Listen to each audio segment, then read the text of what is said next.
ಮಾನ್ಯ ಮುಖ್ಯಮಂತ್ರಿಗಳೇ, ನಾವೆಲ್ಲ ಇಲ್ಲಿ ಸೇರ್ತಕ್ಕಂಥ ನಮ್ದು ಏನು ಹೋರಾಟ ಏನಪ್ಪಾ ಅಂತಂದ್ರ ನಮ್ಮ ವಿಶ್ವವಿದ್ಯಾಲಯಗಳನ್ನ ರದ್ದು ಮಾಡಕ್ಕೂ ನೀವು ತೆಗೆದುಕೊಂಡಂತಹ ನಿರ್ಧಾರ ಇದು ಗಂಭೀರವಾದ ನಿರ್ಧಾರ. ಯಾಕಂದ್ರ ಈ ವಿಶ್ವವಿದ್ಯಾಲಯದ ಅಡಿಯಲ್ಲಿ ಸುಮಾರು 40,000ಕ್ಕಿಂತ ಅಧಿಕ ವಿದ್ಯಾರ್ಥಿಗಳು, ಬಡ ವಿದ್ಯಾರ್ಥಿಗಳು, ನಿರಾಶ್ರಿತರು, ಹಿಂದುಳಿದ ವರ್ಗದ ಎಲ್ಲಾ ವಿದ್ಯಾರ್ಥಿಗಳು ನಾವು ವಿದ್ಯಾಭ್ಯಾಸ ಮಾಡುತ್ತಿದ್ದು, ನೀವು ರದ್ದು ಮಾಡುವ ಕಾರಣದಿಂದ ನಮ್ಮ ವಿಶ್ವವಿದ್ಯಾಲಯ ರದ್ದು ಮಾಡಿದ್ರ ನಮ್ಮೆಲ್ಲರ ವಿದ್ಯಾಭ್ಯಾಸಕ್ಕೆ ನೀವು ಚೂರು ಹಾಕಿದಂಗ ಆಕೈತಿ. ನಾವೆಲ್ಲರೂ ಶಿಕ್ಷಣದಿಂದ ವಂಚಿತರಾಗದಂಗ ಆಕೈತಿ. ಅದಕ್ಕೆ ಪರೋಕ್ಷವಾಗಿ ನೀವು ಕಾರಣ ಆಗ್ತೀರಿ. ಶಿಕ್ಷಿತರಾಗ್ರಿ ಅಂತ ಹೇಳ್ತಕ್ಕಂತಹ ನೀವೇ ನಮ್ಮ ಶಿಕ್ಷಣದಿಂದ ವಂಚಿತರನ್ನಾಗಿ ಮಾಡಿದ ರೀತಿ ಆಗ್ತೈತಿ. ಈ ನಮ್ಮೆಲ್ಲ ಬಡ ವಿದ್ಯಾರ್ಥಿಗಳಿಗೆ ಈ ವಿಶ್ವವಿದ್ಯಾಲಯ ಇರುವುದರಿಂದ ಬಹಳಷ್ಟು ಅನುಕೂಲ ಆಗೈತಿ.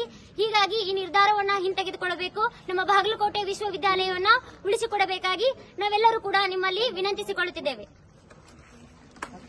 बोलो भारत माता की जय, बोलो भारत माता की जय, वंदे मातरम, वंदे मातरम। ಬೇಕೇ ಬೇಕು ನ್ಯಾಯ ಬೇಕು, ಬೇಕೇ ಬೇಕು ನ್ಯಾಯ ಬೇಕು।